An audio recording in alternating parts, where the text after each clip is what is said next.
Lovely to see the reflections of the winter silhouettes of the trees in the water. Just the ripples from the two waterfowl. I can never remember which is a moorhen and which is a coot. Oh, down one goes and back up. This water isn't as easily seen in the summer because it has stands of, I can't remember what the dickens they're called, but they are huge, great, big, prickly stemmed rhubarb type leaves surrounding them. Obviously their toes are dipping down into the water. It looks quite scary actually. There's either fruits or flowers there. Looks like a dead prehistoric animal. I can assure you it isn't. But that usually conceals a lot of this water from view.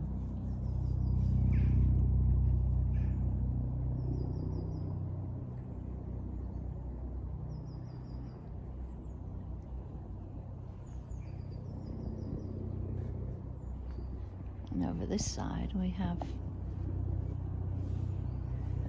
wonderful convoluted hazel that has catkins on it.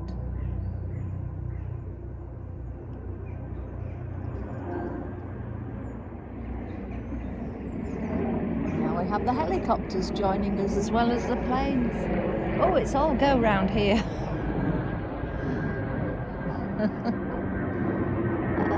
Okay. That just shows how close to so much human activity this place is.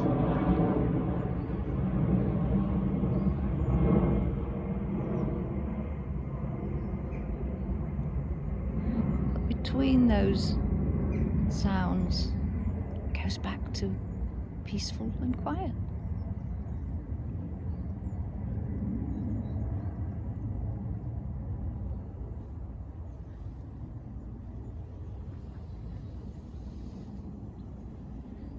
I wonder if there are any fish in here.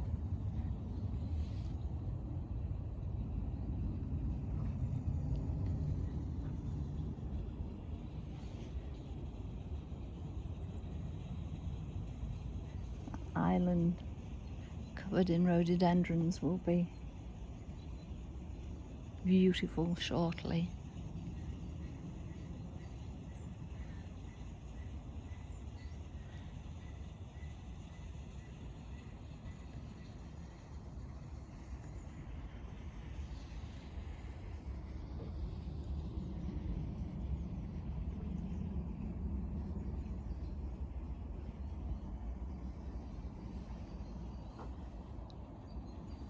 To the silhouettes and the ripples. Reminds me of one of the paintings that my dad did. Absolutely gorgeous.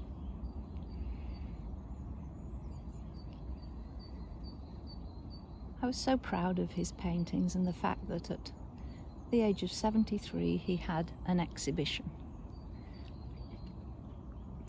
All of his friends were given a painting.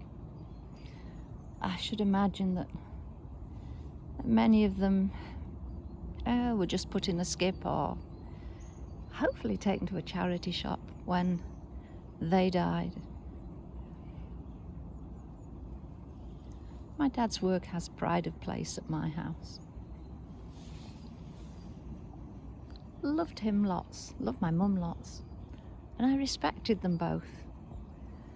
They brought me up as a post-war child to the very best of their abilities. Oodles and oodles of love. Not much in the way of clothes. Food was good old standard Lancashire cooking, but it was nourishing. The one thing that did concern me is I always respected my father's views. He was a born-again Christian and tried to force-feed me with religion, but I didn't partake. And when I came home from university one weekend, I brought with me a book that I needed to read for my course, and it was The Naked Ape. And my father took one look at it and he said, "You are not bringing that into this house." And he literally made me take it and put it down in the shed. So, though I respected his choice, he didn't respect mine. Okay, his house, he paid the bills. But it did mean that I had to do a very quick read in the train on the way back on Monday morning, because I respected him enough not to bring the book into the house secretly. I could have done and read it in bed, but I didn't. Does that mean I was a good girl?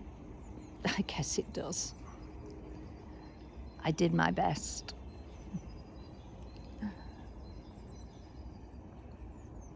But respect for people is important. And it has to be, as far as I'm concerned, earned. No matter who, no matter what you are, you shouldn't expect respect as a matter of course. I went along to a local MP many years ago now and asked for support for the charity which I worked with. And he said, "Yes, I will do this and I will do that. Shall I do this?" I thought, great. Of course, nothing came of any of it. So some weeks later, I booked in to go and see him again. When I went in, I'd been asked for the reason, and I explained. He said, "I understand you don't think I did very much for you." I said, "Well, you could say that." I said, "I would say that you did diddly squat for us, and you had offered, but did nothing." The look on his face was a picture. We did then go on to do something for us, so my respect did return, but only a little bit. On that note, I am going to wander on further around the gardens. Thank you for joining me. Bye.